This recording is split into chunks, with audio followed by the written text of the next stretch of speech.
That one. There it is. Oh, ready? Man. 1, 2, 3.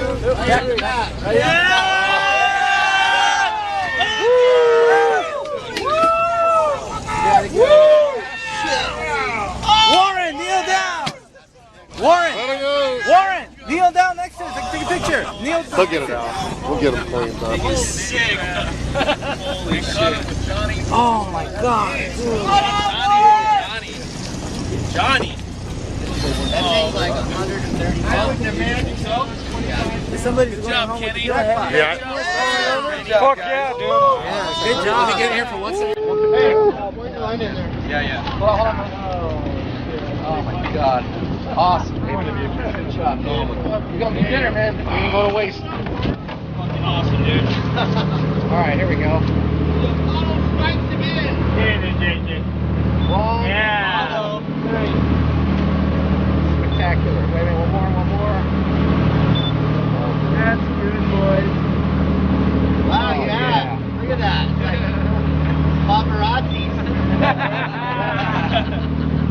Photographers be at the dock, JJ. Good trip.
To have this building. It's been built for fish since the 70s, and we've been here since '93, and you guys are going to get to see an opah being cut today.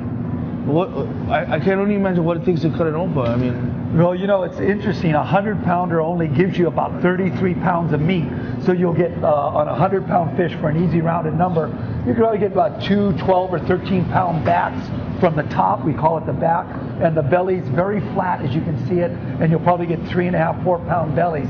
This bone plate, head, tail, all of that, unfortunately, is not part of the fillet. maybe I can make a soup. A big bowl of soup. Well, maybe I can try and cut it. No, I'll leave it to the professionals. Hey, let's get Efren over here. Oh, Efren. Hey, how's it? Yeah, what's up? How's it? How are you? Okay, good. Ready? Yeah. So a little demonstration how we cut these opahs. I'm not the greatest, but I can try. Okay, there we go. So we'll do the play-by-play about. Yeah, he's going to get started. Okay. Opah, and he's going to first, of course, kind of head and gut that bugger in a way. He's going to make his cut. Make my cut.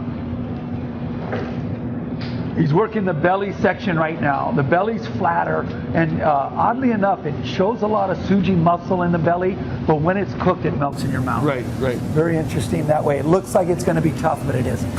So the price part of the fish that we're talking about with Cliff earlier at the auction is still the back. I mean, the back is what it's known for, but like those who know love the belly too, yeah? Yes, you know, the back, I think, has its advantage because when you'll see the loin coming off, it's kind of like a pure tenderloin, very translucent strip, easier to portion. As a matter of fact, when you cut straight down diagonally on the opah back, you get almost a New York strip loin look. Yeah. And the belly gives you an odd challenge on your portioning because it's flat and it weighs, you know, about 4 pounds. So you're talking about a smaller piece.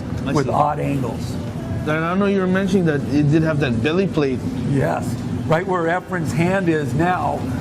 This section right here, and I'll slow you down for a moment, Efren. This section's a bone plate that actually acts as a shield for the fish. You see scars from sharks and marlins. This is all rock hard. And this is a defense mechanism. The Opa's a mid-depth swimmer. You can see by his eyeball, it's a very large eye. So he swims where it's dark, around 300 feet, feeding on squid.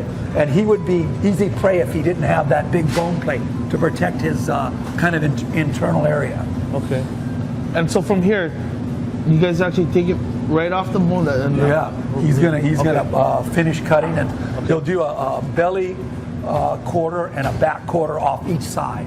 So there are 4 loins off each Opa, 2 backs and 2 bellies. Fantastic. Now, you were saying that it is about 300 foot depth kind of fish? Yeah, they like that mid-depth. And, you get 4 species in Hawaii that hang out there regularly. And local fishermen who might troll, and even bottom fishermen who go for onaga down deep, they don't see this fish. It wants to be pelagic, very far from shore. Right. And it wants to feed on squid, so you'll get shutomi, estelar, the walu, the opa, and the manchong. And we call them mid-depth swimmers. And they're actually kind of considered, because fishermen don't really go for that, because it's kind of like other way. They want to go for the ahis and stuff like that. Yeah, it's very hard. The long line system in Hawaii, we should all be very proud of it. 1,000 hooks to get 8 or 9 fish. Right.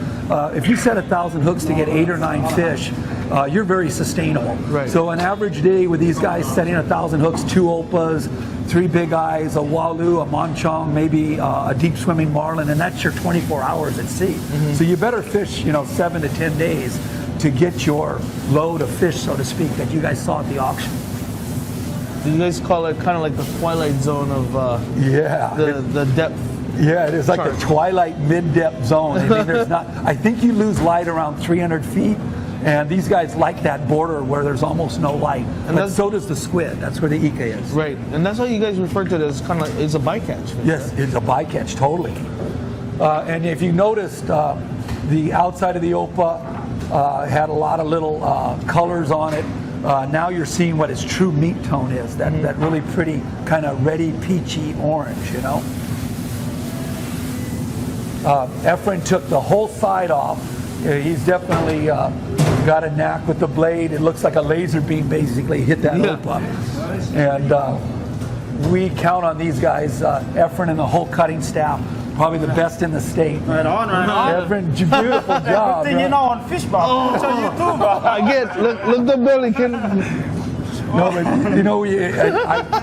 but if I come in here, they start the chainsaw music because they don't even want me to touch it. So. Oh, right on. But those are. We can show the loin a little closer.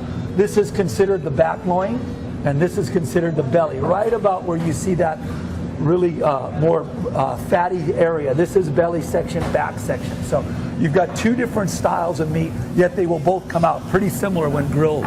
So Bob, right after this, you guys basically prep it and get it to your trucks or refrigerated trucks and just get it ready for delivery, right? Yes, the boys wrap it very nicely. We'll put on an absorbent paper and then get it on a board so it doesn't bend or crack. That'd be only one way you could hurt it.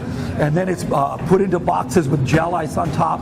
Our trucks leave with boxes in them at minus 20 degrees. By the time they deliver the whole island, come back, they're at plus 20. So our trucks are little ice cream trucks, we call them. They really keep the fish cold until it gets to Dukes and the Top Guns that use this fish. So put your faith in GBI, guys, right? Thank you, sir. So Bob, we're going to